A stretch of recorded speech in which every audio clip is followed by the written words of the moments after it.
Você conhece coração de galinha? Coração de galinha pequeno e duro, nem fervendo nem assando amolece, não é? Há pessoas assim.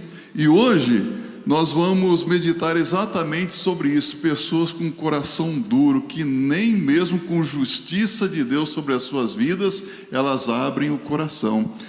Apocalipse capítulo 8 e 9, mas nós vamos ler inicialmente os versos 1 e 2. Abra sua Bíblia, Apocalipse capítulo 8 e 9, mas 8, verso 1 e 2. Assim diz a palavra de Deus.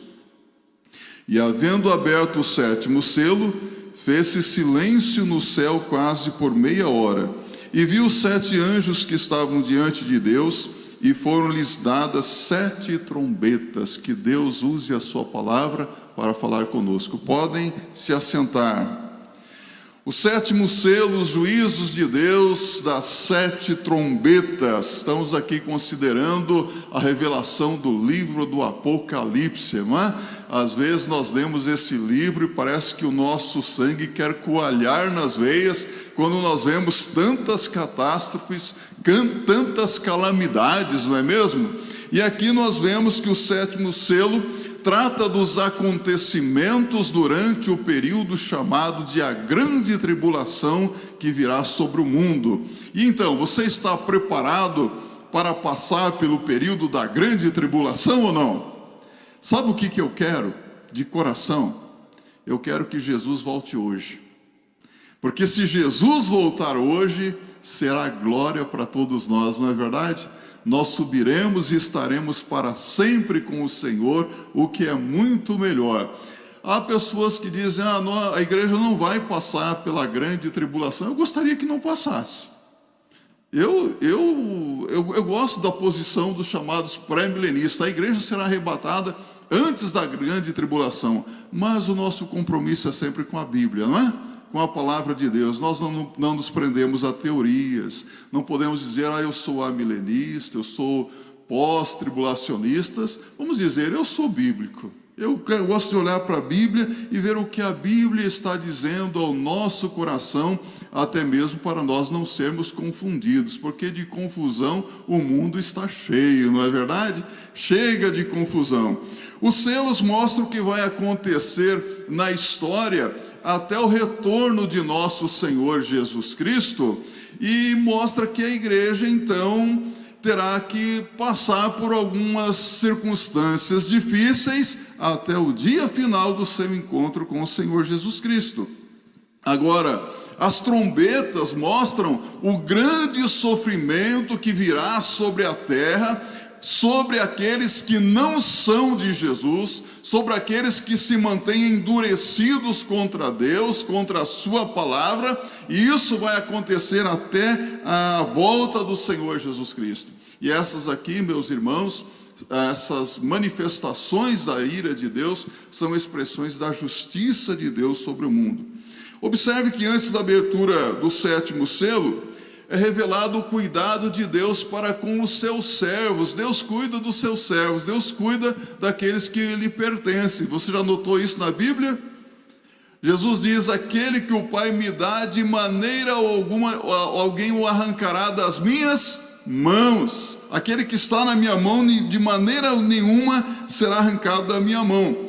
Então observe aqui que é providenciado para que esses servos de Deus não sofram as consequências das manifestações da ira de Deus que virá sobre os incrédulos, levando-os a serem reconhecidos pelos anjos de Deus e guardados nas mansões eternas pelo próprio Cordeiro de Deus que tira o pecado do mundo. Quem é o Cordeiro de Deus?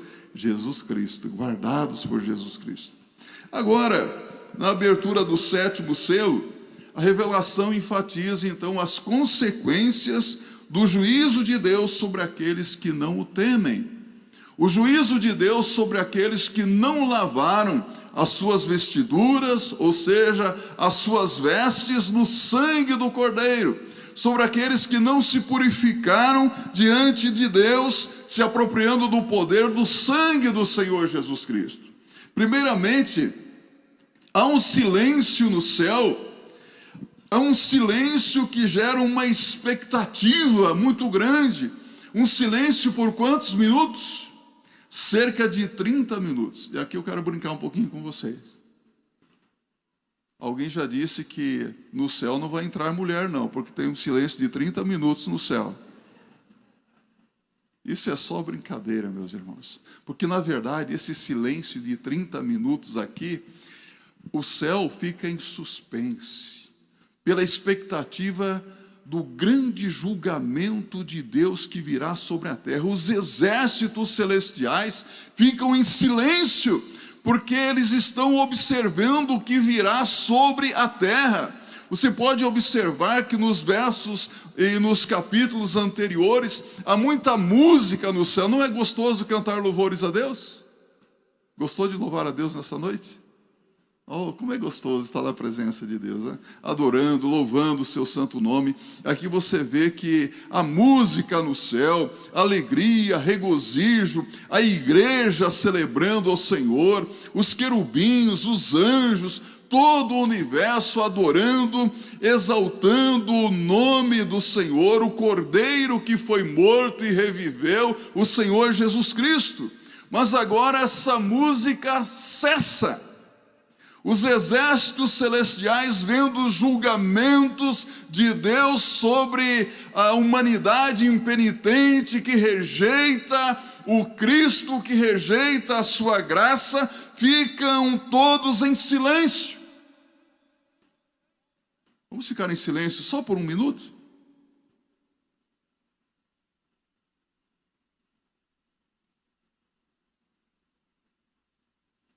O silêncio fala, não fala? Imagine ficar em silêncio por 30 minutos. Até parece aquela oração silenciosa por 30 minutos. Silêncio absoluto no céu. Porque eles estavam contemplando a manifestação que Deus traria sobre aqueles que rejeitam a sua palavra, o seu Cristo. Deve-se ser lembrado, meus irmãos, que as trombetas aqui, elas eram utilizadas para convocação à guerra. Você já viu as trombetas sendo tocadas nesses filmes aí que às vezes nós assistimos? Trombetas eram usadas para convocação à guerra e também para anunciar decisões governamentais. Então as trombetas são tocadas aqui. E o que seria anunciado envolvia o poder de Deus e o povo de Deus. Isso é representado no altar, no incenso e também nas orações que são feitas, as orações dos santos. Então o que está para ser anunciado é coisa grande aqui. O fogo que é tirado do altar é colocado no incenso e lançado sobre a terra, mostrando que todas as manifestações, todos os juízos, eles saem do céu para a terra. São juízos de Deus sobre a terra. Não vem de outro lugar, não. É Deus usando, e Deus usa quem Ele quer para trazer o seu juízo, o seu castigo sobre os impenitentes. Ele usa até o diabo, sabia disso? O diabo é como um cão raivoso acorrentado nas mãos de Deus ali, ó. Ele só vai até onde Deus permite. Ele faz aquilo que Deus permite. Não faz nada que esteja fora do controle de Deus. Sabia disso? Deus usa quem Ele quer. Observe que na anunciação das catástrofes, a referência à destruição de frações, não somente do território e do povo de Roma, mas também a frações de destruição da terra e de toda a humanidade.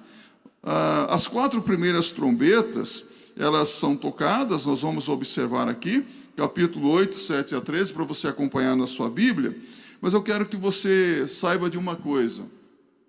Quando Deus traz o seu castigo, o seu juízo sobre alguém ou sobre um povo, o juízo de Deus tem sempre o objetivo de disciplinar, de corrigir e de levar a uma mudança de comportamento, de atitudes, de arrependimento. Mesmo na sua ira, Deus mostra misericórdia, meus irmãos.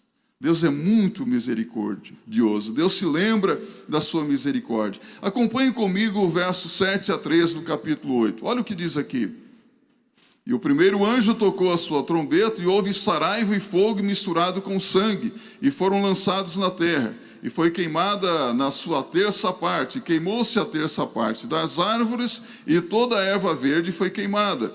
E o segundo anjo tocou a trombeta, e foi lançada no mar uma coisa como um grande monte ardendo em fogo, e tornou-se em sangue a terça parte do mar. E morreu a terça parte das criaturas que tinham vida no mar, e perdeu-se a terça parte das naus. E o terceiro anjo tocou a sua trombeta, e caiu do céu uma grande estrela, ardendo como uma tocha, e caiu sobre a terça parte dos rios e sobre as fontes das águas. E o nome da estrela era Absinto, e a terça parte das águas tornou-se em absinto, e muitos homens morreram das águas, porque se tornaram amargas. E o quarto anjo tocou a sua trombeta, e foi ferida a terça parte do sol, e a terça parte da lua, e a terça parte das estrelas, para que a terça parte deles se escurecesse, e a terça parte do dia não brilhasse semelhantemente à noite. E olhei, e ouvi um anjo voar pelo meio do céu, dizendo com grande voz: ai, ai, ai dos que habitam sobre a terra, por causa das outras vozes das trombetas dos 3 anjos que hão ainda de tocar. Note aqui, as 4 primeiras trombetas são tocadas, e ao toque de cada uma delas acontece uma calamidade sobre a terra, e o que acontece vem sempre de cima, ou seja, vem do céu. Vem do céu, é da parte de Deus. É Deus trazendo juízo, é Deus trazendo castigo. Ao toque da primeira trombeta, desce do céu uma terrível tormenta de enxofre, e misturada com sangue, diz a Bíblia aqui, saraiva e sangue, enxofre em chamas, que faz com que a terça parte da terra, a terça parte da vegetação e das florestas sejam destruídas. Você consegue imaginar uma coisa dessa? Algo tremendo, uma calamidade terrível sobre a terra. Observe que ao toque da segunda, cai no mar como que um grande monte, e esse monte aqui de fogo, não sei, monte, uma montanha, dá-nos a ideia talvez de um terremoto que faz com que uma grande montanha caia sobre o mar, caia no mar, e as águas, uma terça parte das águas do mar se tornam em sangue, destruindo, matando um terço também dos animais marinhos, e destruindo um terço dos navios. Que coisa incrível! Olha só, ainda ao toque da terceira trombeta, uma grande estrela ardendo em chamas cai do céu sobre a terra, cai sobre a terça parte dos rios e das fontes de águas, tornando as águas amargosas, ou seja, venenosas, matando uma grande parte da humanidade também. Águas amargas. As pessoas vão querer beber, beberão e serão envenenadas, fazendo então com que muitos homens morram. E ao toque da quarta trombeta, há uma escuridão parcial do dia e da noite. Por quê? Provocados pelo escurecimento do sol, da lua e das estrelas. Uma escuridão terrível. Deus mostra a sua justiça, meus irmãos. Deus mostra a sua justiça, atingindo a humanidade impenitente através das forças da natureza, é o que nós aprendemos aqui. Agora, abra aí a sua Bíblia em Apocalipse 9, nos versos 1 a 12, capítulo seguinte. A quinta trombeta. Acompanhe comigo. E o quinto anjo tocou a sua trombeta, e viu uma estrela que do céu caiu na terra, e foi-lhe dada a chave do poço do abismo, e abriu o poço do abismo, e subiu uma fumaça do poço, como a fumaça de uma grande fornalha, e como a fumaça do poço escureceu-se o sol e o ar, e da fumaça vieram gafanhotos sobre a terra, e foi-lhes dado poder como o poder que tem os escorpiões na terra, e foi-lhes dito que não fizessem dano à erva da terra, nem a verdura alguma, nem a árvore alguma, mas somente aos homens que não têm nas suas testas o sinal de Deus. E foi-lhes permitido que não os matassem, mas que por 5 meses os atormentassem. E o seu tormento era semelhante ao tormento do escorpião, quando fere o homem. E naqueles dias os homens buscarão a morte e não a acharão, e desejarão morrer, e a morte fugirá deles. E o parecer dos gafanhotos era semelhante ao de cavalos aparelhados para a guerra. E sobre as suas cabeças havia umas como coroas semelhantes ao ouro, e os seus rostos eram como rostos de homens, e tinham cabelos como cabelos de mulheres, e os seus dentes eram como de leões, e tinham couraças como couraças de ferro, e o ruído das suas asas era como o ruído de carros, quando muitos cavalos correm ao combate. E tinham caudas semelhantes às dos escorpiões, aguilhões nas suas caudas, e o seu poder era para danificar os homens por 5 meses. E tinham sobre si rei, o anjo do abismo, em hebreu era o seu nome Abaddon, e em grego Apolion. Passado é já um ai, e eis que depois disso vem ainda 2 ais. Antes da 5ª trombeta ser tocada, acontece algo interessante, há como uma pausa. E João, o apóstolo que está tendo essa visão de Deus, ele olha para o céu e vê uma ave. E essa ave é uma águia. E essa águia, ela começa a falar. E ela começa a fazer lamentações. Interessante aqui, a águia para os judeus é uma ave de mau agouro, não é? Que vai trazendo calamidades, ou seja, azar, não é? Interessante que essa águia voando pelo meio do céu está anunciando através de uma lamentação os grandes sofrimentos que ainda aguardavam e aguardam os habitantes da terra. Você já viu alguma ave falar? Já. Papagaio fala, não é verdade? Papagaio fala, mas aqui não é um papagaio, é uma ave, uma águia.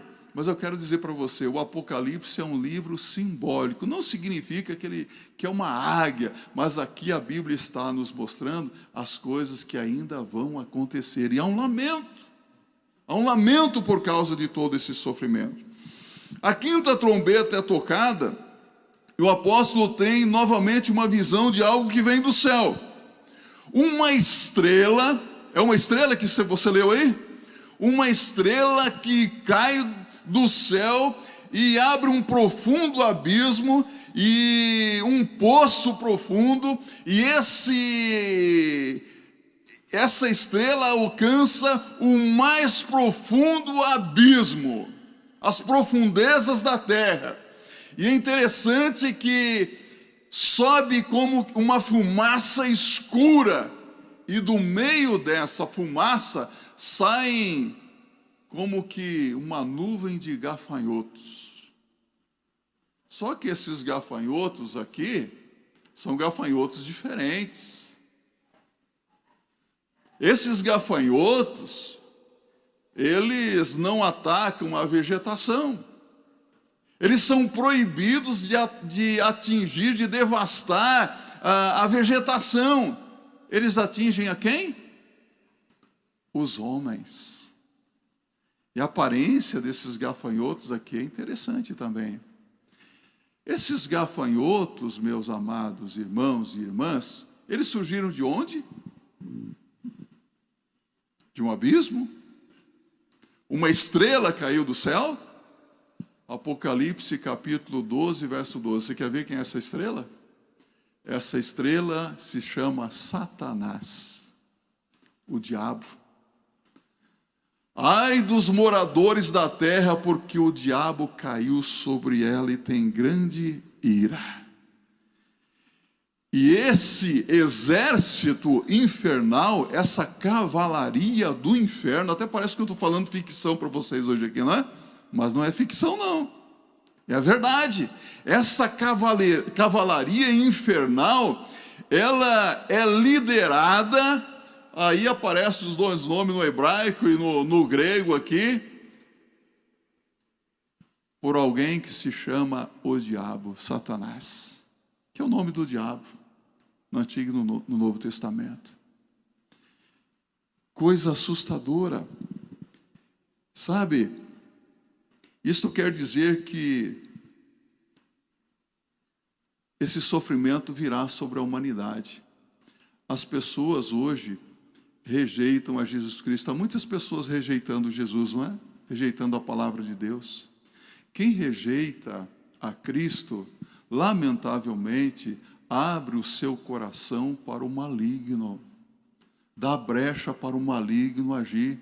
E aqui, já que os homens rejeitam a Deus, não têm o temor de Deus, se mantêm com o coração endurecido, então Deus envia demônios sobre a vida dessas pessoas. Elas querem viver uma vida sem Deus, então agora viverão uma vida de sofrimento, atormentados por demônios. Os demônios trazem tormento. E só que eu quero chamar a sua atenção para algo aqui. Olha só, aberto o poço, sobe dele uma grande fumaça e sai um exército terrível para causar mal a quem? Para causar mal a quem? Aos que não têm o selo de Deus em suas frontes. Repita comigo. Aos que não têm o selo de Deus. Os que são selados não são atingidos. E aqui eu quero mostrar uma coisa para você. Onde é que está o povo de Deus nesse período? No mundo. O povo de Deus está no mundo, guardado, protegido. A Bíblia diz, e o maligno não lhe toca. Abre aí a sua Bíblia, 1 João 5,18. Olha só, quem é nascido de Deus, Deus o guarda e o maligno não lhe toca. O maligno não lhe toca. Aquele que está em nós é maior do que aquele que está no mundo. 1 de João capítulo 4, verso 4. Isaías 54, verso 17 diz, nenhuma arma preparada contra ti prosperará, e nenhuma língua que se levantar contra ti em juízo prosperará. Tu a refutarás, porque esta é a herança dos servos do Senhor, e a palavra que de mim procede, diz o Senhor. Meus irmãos, o crente, ele é guardado por Jesus. O crente é protegido por Jesus. Você já recitou várias vezes Romanos 8:31? O que é que diz lá? O que é que diz lá? Se Deus é por nós, quem será contra nós? Repita. Se Deus é por nós, quem será contra nós? Então, se Deus é por nós, nada poderá nos atingir, nada poderá nos destruir. Para que temer grande tribulação? Se passarmos pela grande tribulação, ou se entrarmos no princípio das dores e entrarmos na grande tribulação, se somos crentes, nós estamos guardados e protegidos, não estamos? Mas quem não é crente está numa situação crítica. Vou até lembrar para vocês. Eu estava ouvindo um pastor norte-americano e ele aprendeu algumas gírias no Brasil, não é? Ele aprendeu gírias com... Hoje não tem muita gíria, mas ele começou a conversar com jovens e aprendeu sobre entrar numa fria. Falou, meu amigo, se você não se converter, não aceitar Jesus, você vai para o inferno, você vai entrar numa fria. Entrar numa fria no inferno, lá é quente, né? Como é bom ser crente, não é? Como é bom ser de Jesus. Como é bom cantar, meu coração é do meu mestre. Meu coração é de Jesus. A minha esperança, a esperança do crente é Cristo, meus irmãos. O crente não tem nada a temer. O crente não precisa viver com medo do futuro, com medo da vida, com medo da morte. Jesus já venceu o maligno. Jesus já venceu a morte. Jesus já venceu o pecado por nós. Jesus já venceu tudo. Então, agora nós estamos nas mãos de Jesus, diz Jesus em João 10, verso 28. A igreja é o povo selado de Deus, está aqui em Apocalipse 7, verso 4. Aqueles que receberam o selo de Deus são protegidos do ataque desse bando de gafanhotos infernais aqui, Apocalipse 9, 4. O selo de Deus é o Espírito Santo que recebemos quando cremos. Por isso a Bíblia diz em Efésios capítulo 1, verso 13 e 14, não entristeçais o Espírito Santo de Deus, com o qual estáis selados para o dia da vossa redenção. Já recebeu o selo do Espírito Santo de Deus? Já está selado? Já se arrependeu dos seus pecados? Entregou a sua vida a Jesus? Quando uma pessoa entrega a sua vida a Jesus, o sangue de Jesus Cristo limpa essa vida de todo o pecado, purifica, e essa pessoa se torna habitada pelo Espírito Santo de Deus. É selado com o Espírito Santo da promessa. É a garantia que quando Jesus voltar nós vamos subir. Mas se alguém não tem o Espírito Santo de Deus, esse tal não é dele. Então você precisa se certificar. Já tem o Espírito Santo de Deus na sua vida? Já aceitou o Espírito Santo de Deus? Nós somos propriedades exclusivas de Deus, somos o povo genuíno de Deus, somos invioláveis. O diabo não pode nos tocar. Os selados, eles estão livres dos tormentos. Aqueles que estão debaixo do abrigo do sangue do Cordeiro não podem ser possuídos pelo diabo, pelos seus demônios, e estão livres também dos tormentos dos demônios. Há pessoas que hoje estão vivendo atormentadas pelo diabo, pessoas que estão sendo escravizadas pelo pecado, pessoas que querem sair da situação que se encontram e não conseguem, porque vivem adorando ídolos, vivem na prática da idolatria, da feitiçaria, da macumbaria, e estão escravizadas pelo maligno. Vivemos uma sociedade de pessoas deprimidas, de pessoas desencorajadas, de pessoas viciadas. O maligno está viciando as pessoas em drogas, viciando em todas as coisas que são prejudiciais à vida. Tem pessoas viciadas em amor e sexo, já ouviu falar isso? Que loucura! Quanta aberração em nossos dias! Provérbios capítulo 3, verso 33, a Bíblia diz que a maldição do Senhor habita na casa do perverso, porém a morada dos justos ele abençoa. Vamos dizer juntos? A maldição do Senhor habita na casa do perverso, porém a casa do justo ele abençoa. O justo é abençoado por Deus.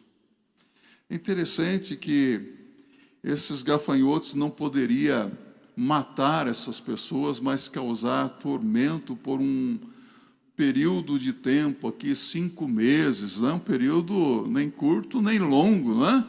Mas eu vou dizer para vocês, já assistiu aquele filme Duro de Matar? Tem o Duro de Matar 1, 2, acho que tem até o 3, né? Essas pessoas aqui são duro de matar. Essas pessoas não morrem. E há pessoas que elas querem morrer e não conseguem, já notou isso? Elas procuram a morte e a morte foge delas. A morte perdeu o poder de matar aqui. Já pensou uma pessoa querer morrer e não conseguir fazê-lo? Acho que eu já contei para vocês. Uma certa ocasião, fui visitar uma senhora, quando eu pastoreava no Mato Grosso do Sul. Eu cheguei na casa daquela senhora para levar uma cesta básica. Ela estava acometida de um câncer terrível. E aquela mulher, ela urrava, ela pedia a morte. O sofrimento dela era muito grande. Os médicos mandaram ela para casa, para ela morrer em casa, mas ela não morria. Nem morfina aliviava o seu sofrimento. Eu fico imaginando como deve ser triste a vida de uma pessoa que quer encontrar alívio da sua agonia na morte, mas a morte não chega. Você consegue imaginar uma coisa dessa? Eu prefiro a morte. Prefere a morte, mas a morte foge. Isso aqui é sofrimento terrível. Esse exército tinha uma aparência terrível. Interessante aqui, que eram extremamente altivos, conduziam coroas como que de ouro sobre a cabeça, inteligente, rostos de homens, sedutores, tinham cabelos como de mulheres, ferozes, seus dentes como de leões, indestrutíveis, suas couraças eram como que de ferro, velozes, suas asas batiam velozmente, extremamente capazes de provocar sofrimentos, tinham caudas como que de escorpiões. Aí alguém que lê muito esses livros de ficção dos nossos dias, né? Mas isso aqui está muito parecido com esses caças que estão aí nos Estados Unidos, né? Até a aparência, tem um caça muito veloz, tem um helicóptero, aí isso aqui. Tem gente que fica fantasiando em cima do texto bíblico, mas a palavra de Deus aqui diz que eles foram liberados do abismo e vindo das profundezas do mal, e eram liderados pelo rei do abismo, cognominado destruição, ou seja, o diabo. O que nós entendemos dessa visão é que Deus permite que a humanidade má seja castigada com sofrimentos terríveis pela personificação infernal do mal. Deus permite isso. Para um mundo que rejeita a Deus, a maldição, então, é viver sob o domínio, a presença de demônios. Você já pode imaginar que situação triste? Que situação difícil? Um mundo sem Deus pode existir como um mundo em que penetra o satânico. Deus nos dá o que nós queremos, meus irmãos. Se nós queremos Cristo, Deus nos dá Cristo. Agora, se nós queremos viver uma vida de maldade, de pecado, de desobediência, Deus até permite isso, mas as consequências são danosas. Você já leu o livro de Romanos? Quero convidar você a abrir a sua Bíblia em Romanos, capítulo 1, verso 18 a 23. A noite ainda é uma criança, não tem pressa para ir embora, não é? Olha só o que diz. O que eu vejo aqui, que Deus dá aos homens o que eles querem, e nisso está a maior ruína do homem. Porque do céu se manifesta a ira de Deus sobre a impiedade e injustiça dos homens, que detêm a verdade em injustiça. Porquanto o que de Deus se pode conhecer, nele se manifesta, porque Deus o manifestou. Porque as suas coisas invisíveis, desde a criação do mundo, tanto o seu eterno poder como a sua divindade, se entendem e claramente se veem pelas coisas que são criadas, para que eles fiquem inexcusáveis. Porquanto, tendo conhecido a Deus, não o glorificaram como Deus, nem lhe deram graças. Antes, em seus discursos se desvaneceram, e o seu coração insensato se obscureceu, dizendo: se sábios, tornaram-se loucos, e mudaram a glória de Deus incorruptível em semelhança da imagem de homem corruptível, e de aves, e de quadrúpedes, e de répteis. Pelo que também Deus os entregou às concupiscências do seu coração, à imundícia, para desonrarem o seu corpo entre si. Pois mudaram a verdade de Deus em mentira, e honraram e serviram mais a criatura do que o Criador, que é bendito eternamente. Amém. Pelo que Deus os abandonou às suas paixões infames, porque até as suas mulheres mudaram o uso natural, no contrário à natureza. Semelhantemente, também os varões, deixando o uso natural da mulher, se inflamaram em sua sensualidade uns para com os outros, varão com varão, cometendo torpeza e recebendo em si mesmos a recompensa que convinha ao seu erro. E como eles não se importaram de ter o conhecimento de Deus, assim Deus os entregou a um sentimento perverso, para fazerem coisas que não convêm, estando cheios de toda iniquidade, prostituição, malícia, avareza, maldade, cheios de inveja, homicídio, contenda, engano, malignidade, sendo murmuradores, detratores, aborrecedores de Deus, injuriadores, soberbos, presunçosos, inventores de males, desobedientes ao pai e à mãe, nécios, infiéis nos contratos, sem afeição natural, irreconciliáveis, sem misericórdia, os quais, conhecendo a justiça de Deus, que são dignos de morte os que tais coisas praticam, não somente as fazem, mas também consentem aos que as fazem. E então, meus amados irmãos, Deus não entrega o homem ao caminho que ele quer seguir? Deus respeita a vontade do homem. Isso me faz lembrar que quando eu era garotinho, não faz muito tempo, eu tenho um tio que é mais novo do que eu, chama Pedro. E às vezes a minha avó comprava marmeladas. Já lembra aquelas latas de marmelada grandona que tinha? E ela cortava uma fatia de marmelada para os netos, para os filhos dela, quase tudo na mesma idade, nossa, né? E, de repente, metade da lata de marmelada desapareceu. E ela perguntou: Jones, você que comeu a marmelada? Eu: não. Hudson, você comeu a marmelada? Não. Beth, você comeu a marmelada? Não. Pedro, você comeu a marmelada? Não fui eu. E o Pedro lá estava todo lambuzado de marmelada.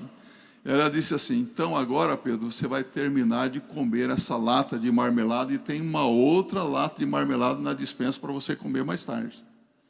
E o Pedro comeu toda aquela lata de marmelada e passou mal.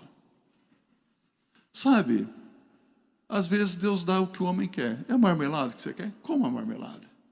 Você quer viver na imundícia do pecado? Viva na imundícia do pecado.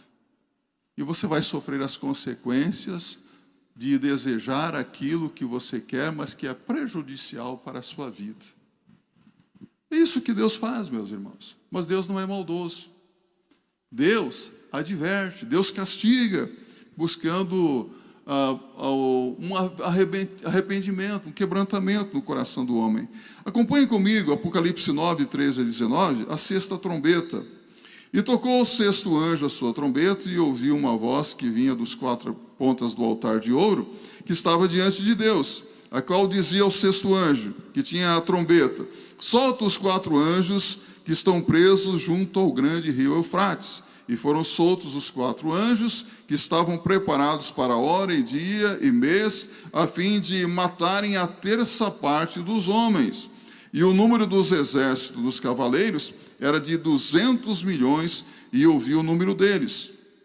E assim vi os cavalos nesta visão, e os que sobre eles cavalgavam tinham couraças de fogo, e de jacinto e de enxofre, e as cabeças dos cavalos eram como cabeças de leões, e das suas bocas saíam fogo e fumaça e enxofre. Por estes três foi morta a terça parte dos homens, isto é, pelo fogo, pela fumaça e pelo enxofre que saíam das suas bocas.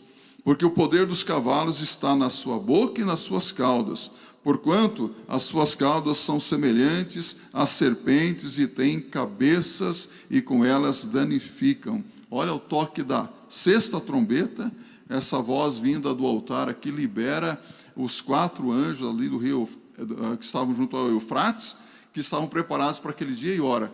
e surge então um exército poderoso de quantos milhões? 200 milhões. Alguns estudiosos chegam a dizer, olha, provavelmente esse exército aqui virá de uma grande nação como a China, o país mais populoso do mundo. Não é? Imaginou um exército de 200 milhões? Outros dizem, não, um exército que virá talvez da Rússia, ou o exército mais poderoso do mundo, os Estados Unidos da América. Só que esse exército não vem de nação nenhuma. Esse exército vem da parte de Deus, liderado por 4 anjos. Então, toda essa visão aqui, meus irmãos, simbolizava a capacidade de destruição deste exército vindo da parte de Deus, liderado por 4 anjos de Deus, com a finalidade de destruir a 4ª parte da humanidade. Veja que a destruição realmente virá. E eu quero então caminhar para a conclusão. Lamentavelmente o tempo voa, né? Estou extrapolando no horário aí, mas aqui no verso 20 e 21 do capítulo 9, a Bíblia diz assim: e os outros homens que não foram mortos por estas pragas, não se arrependeram das obras de suas mãos, para não adorar os demônios e os ídolos de ouro, e de prata, e de bronze, e de pedra, e de madeira, que nem podem ver, nem ouvir, nem andar. E não se arrependeram dos seus homicídios, nem das suas feitiçarias, nem da sua prostituição, nem dos seus furtos. Qual que era o objetivo aqui? O objetivo e o resultado das manifestações da justiça de Deus. Deus mandou essas manifestações da sua justiça, esses castigos sobre a terra, com um único objetivo: provocar o arrependimento nos corações. Mas tem gente que mesmo no sofrimento não se arrepende. No fim dos tempos, meus irmãos, a humanidade se tornará cada vez mais dura de coração. Coração de pedra. Ou pedra no coração. Às vezes nós pensamos assim: se acontecer uma catástrofe, como por exemplo agora lá em Teresópolis, eu vi a notícia que a irmã disse, em Teresópolis parece estar se acabando em água lá, mais uma vez destruição ali. Quando acontecem essas catástrofes, nós achamos, bem, agora essas pessoas vão buscar a Deus, essas pessoas vão se converter a Deus, e nós temos essa esperança, não é verdade? Depois da Segunda Guerra Mundial, o mundo pensava que a humanidade se tornaria diferente, que a humanidade se voltaria para Deus. Isso aconteceu? Não. O único que consegue mudar os corações, transformar vidas, é o Espírito Santo de Deus. Se a pessoa rejeita o Espírito Santo de Deus, meus irmãos, só existe um pecado que não tem perdão, você sabe? É a pessoa deliberadamente rejeitar a graça de Deus através do Espírito Santo de Deus. O Espírito Santo de Deus fala à mente, ao coração do homem. O Espírito Santo convence do pecado, da justiça e do juízo. E se o homem rejeita a obra do Espírito Santo de Deus na sua vida, essa pessoa jamais se converterá, jamais mudará de vida, jamais mudará os seus pensamentos, os seus sentimentos e as suas atitudes. Por isso eu digo para você, sem que eu veja, o Espírito Santo de Deus está falando à sua mente e ao seu coração nesta noite. O Espírito Santo realiza uma obra poderosa de mudança de vida, mas é preciso que a pessoa, ao ouvir a voz do Espírito Santo de Deus, abra o seu coração para Jesus. Dê o lugar próprio ao Espírito Santo de Deus na sua vida. Finalmente, nós vemos aqui que esse resultado é triste. A Bíblia mostra que não haverá arrependimento, não houve arrependimento. Meus irmãos, a palavra de Deus nos diz em Gálatas capítulo 6, versos 6 e 7, de Deus não se zomba. Tudo quanto o homem semear, isso também ceifará. O que semeia da carne ceifará a destruição. Mas o que semeia no Espírito, do Espírito ceifará a vida eterna. Deus não se deixa escarnecer. Com Deus não se brinca. Se a humanidade rejeita o Cordeiro de Deus, rejeita Cristo, o príncipe da paz, então o que a humanidade terá é perturbação, é tormento. Uma pessoa que rejeita Cristo está numa situação muito crítica. Eu não sei se você está aqui nesta noite, já é um crente, mas se alguém que aqui que ainda não é crente, entregue hoje a sua vida a Jesus. Tem muita gente hoje brincando de igrejinha, sabia disso? Você brincava de casinha quando era menino? Não brinque de igrejinha, não. O tempo se abrevia. A Bíblia diz que Satanás, lemos aqui que ele sabe que tem pouco tempo lhe resta, ele está furioso. Ele está procurando arrastar o maior número de pessoas com ele. Você vê as pessoas sendo iludidas, caindo em fantasias aí, não é verdade? Arrastadas por pecados, por coisas que são lindas aos olhos, mas que no final vão trazer dano e destruição à alma. Então que sirva de alerta para todos que estão aqui hoje. Abra o seu coração para Jesus.